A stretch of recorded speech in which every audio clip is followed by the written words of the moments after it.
The Pittsburgh Steelers just added an absolute wrecking ball, and as Pittsburgh Steelers fans, you've got to absolutely love this pick. The Steelers just drafted the number 2 defensive tackle all the way down at their original 21st overall pick.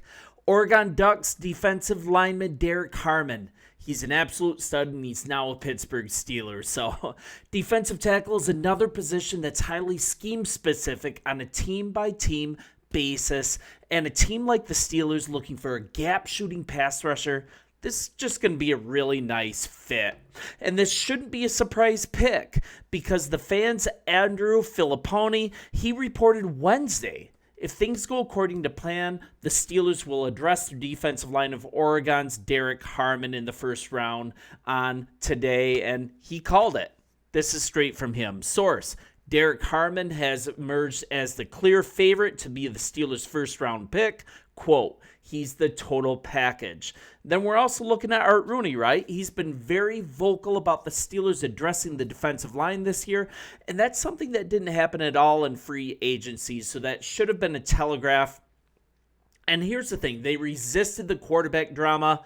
Jackson Dart just went to the New York Giants just now, and they ignored Shadur Sanders so far. And I think this was the right move to make here. The Steelers also, they made significant draft investments last year on the offensive line, pretty much ignored the defensive line during these last 2 drafts, and it's long overdue. It's long overdue for an early draft defensive line addition. If you look back last year, 2023, the Steelers drafted defensive lineman Keanu Benton with their second round pick, number 49 overall. So that was one small way of addressing the defensive line. But then that's the only defensive lineman the Steelers had drafted in the first 2 rounds of the draft over the last 10 years. The last time Pittsburgh selected a defensive lineman in the first round was Cameron Hayward, 2011. Man, that sounds like a long time ago. So I'm going to talk more about this, but first, he was available at number 21 overall, and I don't think he would be. So how did this happen? He's ranked as the number 2 defensive tackle behind Mason Graham. How did he slide all the way to number 21? So it kind of roots back to a recent report suggesting that Harmon had been flagged for an injury, kept it really vague, and that caused him to slide a little bit, in my opinion. But if you look at him in Oregon and at Michigan State, he didn't miss a game over his last 3 collegiate seasons, so it was really unclear what the injury would have been. And there was a question, is it for real? Is it just a smokescreen? So Brian Brodus on 105.3, The Fan in Dallas, he was the first guy that I saw talk about this, and he didn't elaborate what the medical concern was. He just said there was a concern.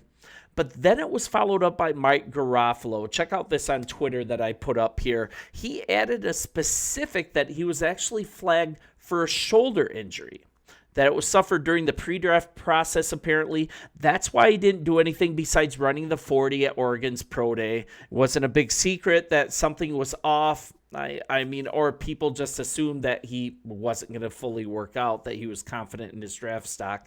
He did do on-field work at the Combine.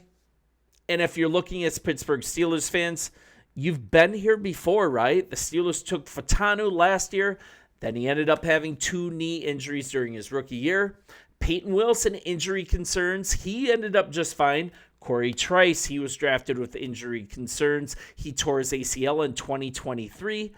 Both were picked despite injury concerns. So was this all that it took? A vague shoulder injury report. Was this all that it took to make him slide far enough for the Steelers to grab him? So if you're looking at him as a player, he was ranked as number 2 as a defensive tackle, once again behind Michigan's Mason Graham's. For most analysts, he was also ranked above Kenneth Grant, he was actually my most commonly projected player to be here at 21 for you guys, but he wasn't there.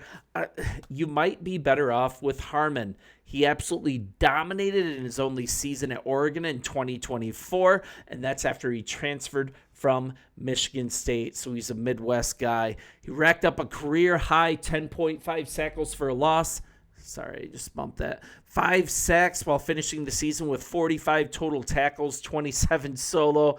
It's late, you guys. Harmon also broke up 4 passes, forced 2 fumbles, and recovered a pair of fumbles as well. Pretty selective in the draft process as well. There's only like 3 prominent top 30 visits. He visited the Browns, the Jets, the Steelers, and the Vikings. So out of Oregon, 6'4", 313 pounds. He ran the 40. I can't believe a big guy like him can run the 40 like this.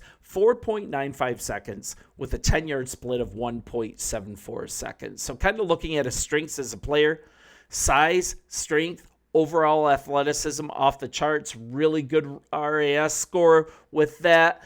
They've made him a problem and mismatch for offensive linemen all across college football that tried to block him. One of the best rip moves in the entire defensive rookie, the defensive tackle class. And it's going to be interesting how he utilizes that at the next level for the Steelers. Absolutely fantastic first step. That's probably his best quality that scouts pinpoint. And he has a high motor. He is not known for taking plays off. He never gives up on an assignment. Absolute NFL-ready size, great arm length, high motor, competitive drive, exactly what the Steelers are looking for in a defensive tackle. So kind of looking at team fit. How is he going to fit for you guys? He'd be a pass rush monster, I think, alongside Cameron Hayward, Keanu Benton. Man, he's really come through for you guys. And I say for you guys because this is Sports Talk Steelers and I'm Sean. I came here as a Bears fan, Justin Fields fan. When he came to Pittsburgh, I came with him, started getting interested in your team. I have a Bears channel, check it out. But now the way it's looking, my hatred for Aaron Rodgers as a Bears guy, that absolutely might keep me here. But regardless, I am dedicated to be all in on this channel to give you kind of an outsider's, a non-fan view of your team, an impartial source for news, and I'm going to do it on the daily. So keep watching, hit the subscribe button. Would love to continue to build this with you. So let's kind of talk about Harmon just a little bit more. I think the Steelers, though, they're in desperate need of a defensive tackle prospect who can play exceptionally well against the run. And that's not really Harmon's strong suit. So that's the only kind of nitpicky thing about him. But with that in mind, I think he's an excellent addition to the Black and Gold's defensive line for you guys. I'm not sure that he's going to contribute fully right away until they can coach him up a little bit against a run. But maybe that's not what he's going to be called to do. He might be instilled on this line as primarily a pass rusher, which is very much needed. Let's kind of look at what some area scouts, some journalists had to say about him. And it's kind of hard to look past NFL.com's Lance Zierlein. He's such a dependable source, and he actually raved about this player. He raved about his size, his versatility. This is directly from Lance. Position versatile building block that makes moving the football a much tougher task. Wide, long, naturally powerful at the point of attack. He's going to bring an instant dose of stinginess and toughness to any defense he joins. Stacks blockers, sheds them in time to make plays on the ball. Effective hand fighter. The guy wins clean. So Daniel Jeremiah, I read him a lot. He also placed Harmon originally at number 23 as a prospect. So that's really close to where the Steelers got him. This is directly from Jeremiah. Harmon is a quick, disruptive defensive tackle with excellent instincts. As a pass rusher, he has quick hands to knock away the punch of opposing linemen. He also has a club rip move that helps him collect early wins. Flashes an occasional bull rush. Would like to see more of it. He doesn't use it as his primary move, but he'd like to see more of it because it's super effective. Against the run, though, he is very aware. He does avoid getting displaced by down blocks. That's a really good thing. He can anchor down versus double teams, excels at shooting gaps to disrupt and redirect runners. He doesn't seem to think that Harmon has a problem against the run, but overall, I think he has a great feel for the game and can create a lot of havoc despite lacking an elite trait. He's kind of a do-it-all guy. He can do everything well, and I think he's a fantastic draft pick. I really admire that the Steelers avoided the something shiny to just reach for Shadur Sanders or even Jackson Dart. I think Jackson Dart has Kenny Pickett written all over him. I don't think that's the choice. So you guys, you're probably going to be moving forward with Mason Rudolph at quarterback unless Aaron Rodgers relents and decides to play one year. He said he'll play for $10 million a year. I don't really believe that. You're not going to hear a lot of good from me about Aaron Rodgers, and I hope that's okay. But I think they're better off waiting for the quarterback class next year. Tons of compensatory picks, multiple third-rounders. They're going to have a lot of draft capital to be able to move up and down in the draft to possibly get that franchise quarterback. But in the meantime, Mason Rudolph is a familiar face. He can carry the water. He's played competently. He actually took you guys on the best really run of games heading into the playoffs that you've had since Ben Roethlisberger. So, I mean, you could do much worse, and I think he is a fan favorite. He's well-liked in the locker room, and it might just be a good one-year stopgap, and he has two really good receivers to throw to, plus a stud tight end. So we will see. As of now, you don't have any second-round picks. We will see you in the third round. And I'd really like to see the Steelers pick up a running back there. And this is the right class to do it in the third round because this class is deep, deep, deep. You brought in quite a few backs for top 30 visits. I think that's definitely a target.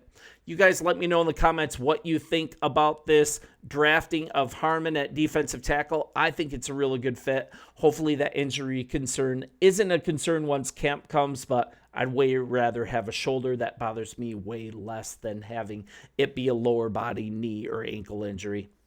I'll talk to you soon. I will continue to be here with Pittsburgh Steelers news on the daily. And yeah, thanks for watching.